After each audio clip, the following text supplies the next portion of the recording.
এই মুহূর্তে সবচেয়ে বড় খবর, জামাই ষষ্ঠীর দিন বাড়িতে লাগলো বিধ্বংসী আগুন। আপনাদের জানিয়ে রাখবো আরো একবার, জামাই ষষ্ঠীর দিন বাড়িতে লাগলো বিধ্বংসী আগুন। আপনাদের জানিয়ে রাখি, এই মুহূর্তে যে খবর আমাদের কাছে এসে পৌঁছচ্ছে একেবারেই দুঃখজনক খবর। আপনাদের জানিয়ে রাখবো, জামাই ষষ্ঠীর দিন বাড়িতে লাগলো বিধ্বংসী আগুন। জামাই ষষ্ঠীর দিনেই বাড়িতে লাগলো বিধ্বংসী আগুন। পরে বাড়ির মধ্যে থাকা গ্যাস সিলিন্ডার ব্লাস্ট হয়ে তীব্র আতঙ্ক ছড়ালো এলাকায়। ভয়াবহ আগুনের গ্রাসে পড়ে ছাই হলো বাড়ি সহ বাড়ির কাছে থাকা ছোট্ট একটা পানের দোকান। ঘটনাটি ঘটেছে আজ দুপুর নাগাদ পশ্চিম মেদিনীপুরের দাঁতর এক ব্লকের পালসন্ডপুর এলাকায়। ঘটনায় জানা যায়, রঞ্জিত দাস নামে পালসন্ডপুর এলাকার এক বাসিন্দার বাড়িতে হঠাৎ করে দুপুরে আগুন লেগে যায়। আপনাদের জানিয়ে রাখবো আরো একবার, জামাই ষষ্ঠীর দিনেই বাড়িতে লাগলো বিধ্বংসী আগুন।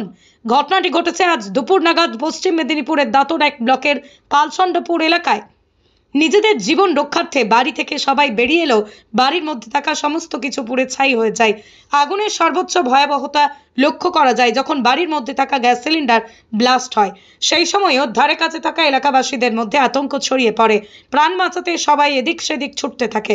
এদিকে তীব্র আগুনের গ্রাসে ভস্মীভূত হয়ে সমস্ত বাড়ি সহ বাড়ির কাছে থাকা ওই ব্যক্তির একটি ছোট্ট পানের দোকান। সব মিলিয়ে জামাই ষষ্ঠীর দিন বাড়ি সহ একমাত্র রোজগারের একটা ছোট্ট দোকানও পুড়ে ছাই হয়ে যাওয়ায় নিঃস্ব হয়ে পড়েছেন রঞ্জিত দাস।